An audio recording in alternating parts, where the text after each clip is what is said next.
qərar verəcək. Nə qədər perspektivi var? Onu mən təbii ki deyəm, amma əslində bu çeklərin qiymətləri çox dəyərlidir. Yəni onların bugünkü qiymətləri siz necə hesablanmalı idi? Əslində bunun hesablanma metodunda qanunvericilik də var. Siz özəlləşdirmə prosesi başlayanda bütün dövlət əmlakını qiymətləndirməli idiniz. Bunun qiymətləndirmə metodu da var əslində. Və nəzərə alsaq ki, düzdür, çox talanlı dövlət əmlakı. Məsələn, fabrikalar vardı ki, motorlar söküb aparıb satdılar Qarabazarda, orada metal valon kimi İrana satdılar, elədilər. Amma onu bugünkü qiymətlə deyil, onu özəlləşdirməyə açılanda dövlət arxivlərdə halda bunların balans qiymətləri var. Yəni balansda hansı əmlakları var. Qiymətlərinizə düşünürəm ki, bu qiymət bəlkə bir 10.000 dollar olar, yəni bir özəlləşdirmə payının qiyməti olar. Ki mən düşünürəm ki, o məbləğin özü də azaldılmış bir məbləğdir, azaldılmış bir məbləğdir. Təbii ki, bunu iqtisadçılar dəqiq hesablaya bilərdir. Əslində biz bunu Ülfət və burada sizə danışmalı deyək, bunu deputat durub danışmalıdır. Danışmır da, danışmır ki biz danışmır. Siz bura məni yox deputatı çağırmalısınız. Deməz, ay deputat, bax sənin seçkin, bax belə suallar yönləndir, bu nə cavab verə bilərsən? Çıx bunu parlamentdə səsləndir. Geçsinlər, kim ki onları parlamentdə təmsil edən deputatları var da, indi onlara. Geçsin qapısını döysün. Döysün, sən burada niyə oturmursan? Bax, 2 dənə qanun var. Bax, bunlar var. Bunlar danışılıb, ekspertlər danışırlar, deyiblər, qanunsuzluqlar olub da. İkinci öləşdirmə qanunu hələ qüvvədədir. İkinci öləşdirmə qanunun müddət tələbləri də pozulub. Ki, onun 33-cü maddəsi var. Deyir ki, bu qanunla ziddiyyət yaratmayan köhnə qanunverici hələ də qüvvədədir. Birinci öləşdirmə qanununa qədər gedər. Bax, mənim öz öləşdirmə çekim əlimdə qalıb.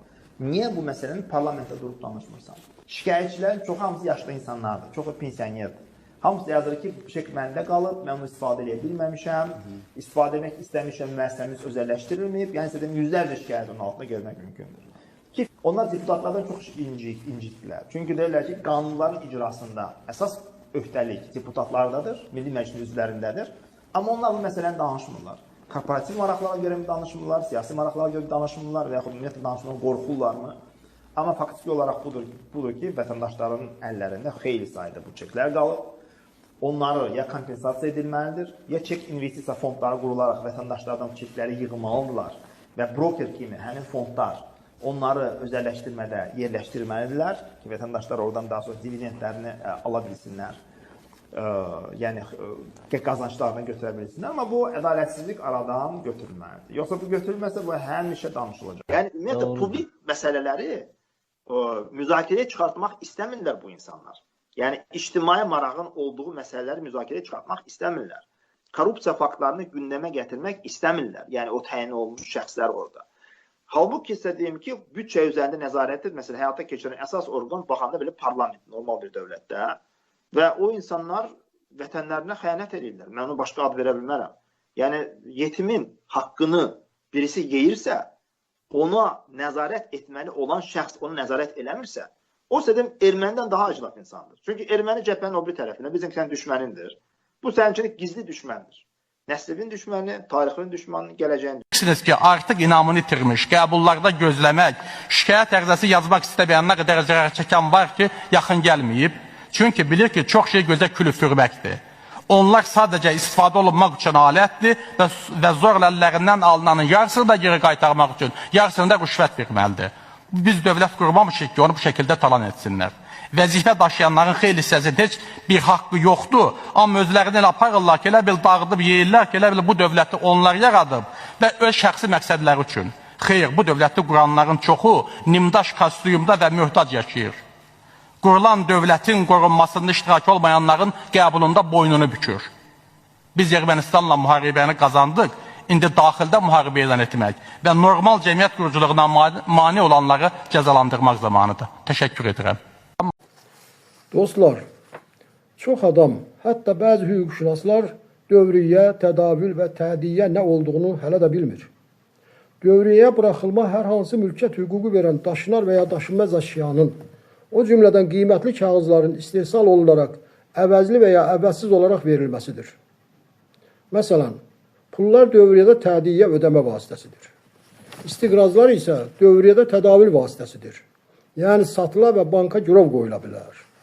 Diqqət edin, özəlləşdirmə paylarının, çeklərinin başqa qiymətli kağızlardan üstün sənət cəhətlərindən biri odur ki, çeklərin dövriyyədə həm tədavül, həm də ödəmə tədiyyə vasitəsi kimi istifadə olunması birbaşa qanunla tənzimlənib. Diqqət edin, özəlləşdirmə payları çekləri qanunla 3 illik tədavül vasitəsi idi. Yəni bu 3 ildə çeklər satıla və bankda girov qoyula bilərdi. Bu ən çox investorlar üçün maraqlı idi.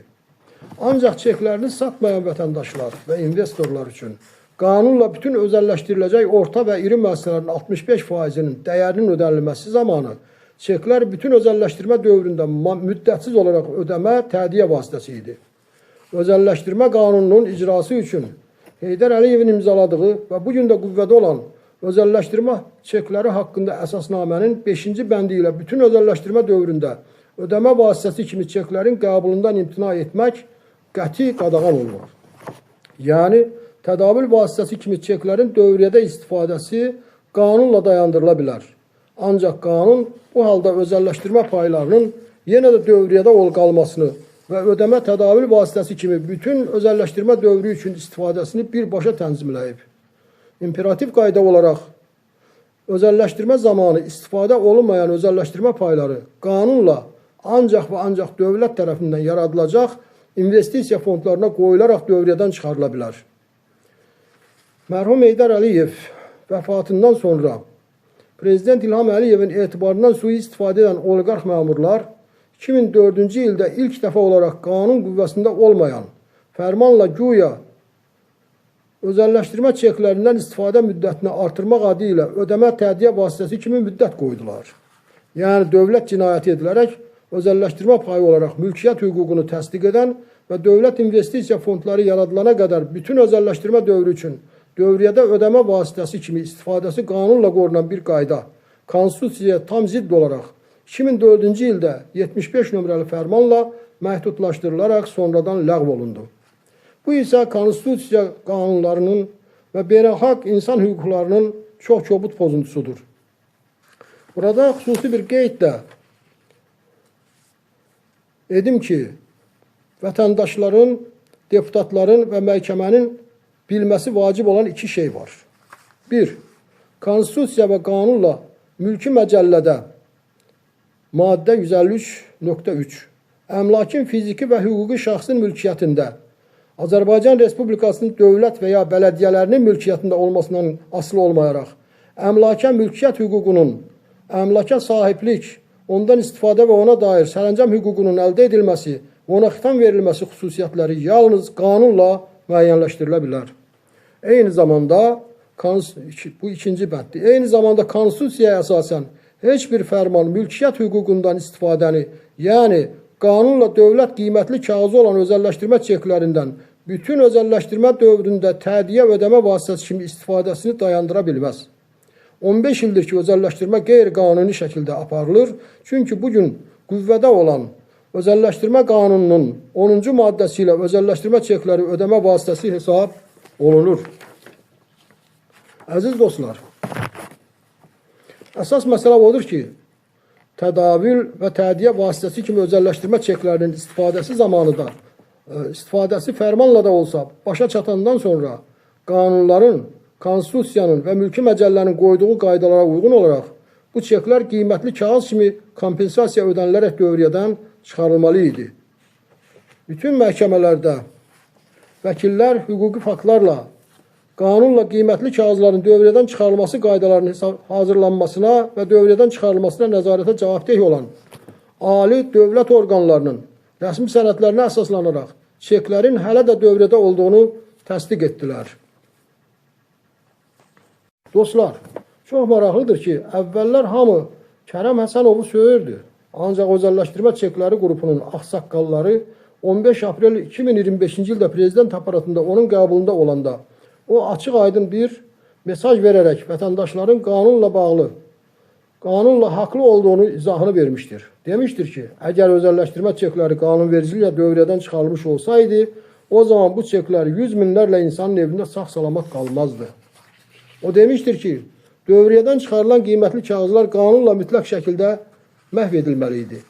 Eyni zamanda, əgər çeklər qanunvericiliklə dövriyyədən çıxarılsaydı, heç olmasa bu vaxta qədər bir-iki vətəndaş kompensasiya almış olardı. Gec də olsa, Kərəm müəllim sağ olsun, vətəndaşların tərəfində olduğunu deməyə çalışıb.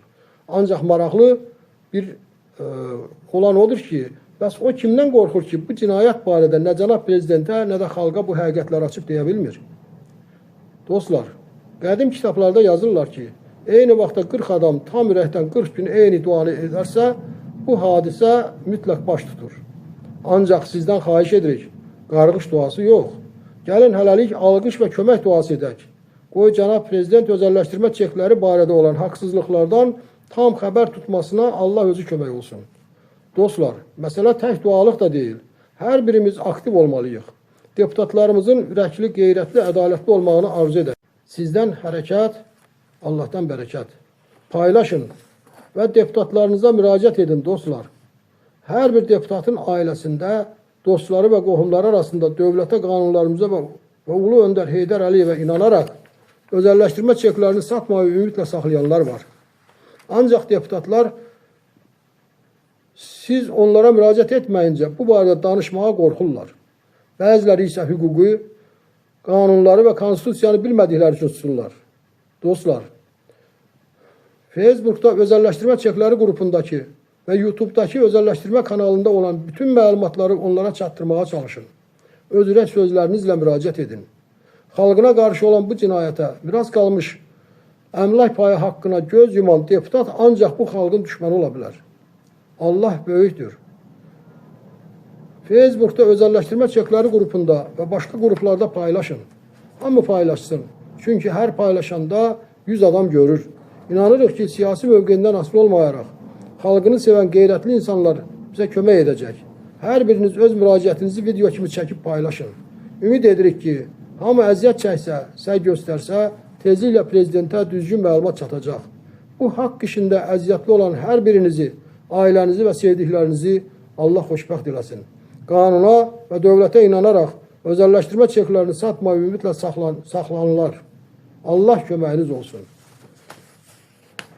Esselamu Aleyküm və Rəhmətullahi və Bərəkatuhu.